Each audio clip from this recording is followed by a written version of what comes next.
અરવલ્લીના બાયડના આંબલિયારા ગામના યુવક પોલીસમાં એએસઆઈ તરીકેની ઓળખાણ આપી યુવકો સાથે છેતરપિંડી કરી હોવાનો કિસ્સો સામે આવ્યો છે.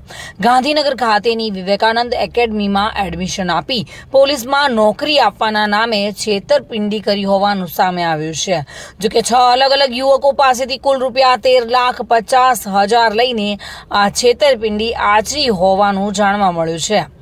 આંબલિયારાનો યુવક પોલીસ યુનિફોર્મ પહેરીને પોતે પોલીસ હોવાની ઓળખાણ આપતો હતો અને નકલી પોલીસ બની પોતાના પિતા પણ ગુજરાત પોલીસમાં નોકરી કરતા હોવાની ઓળખાણ આપતો હતો. જોકે પોલીસ બનીને અવારનવાર પોતાના પિતાના સાથે વાત કરાવી આ રૂપિયા પડાવતો હતો અને બાયડ પોલીસે નિમેશ અશોકભાઈ ચૌહાણ અને અશોકભાઈ ધુળાભાઈ ચૌહાણ સામે ગુનો નોંધી વધુ તપાસ હાથ ધરી છે. Bureau report, today Gujarati news.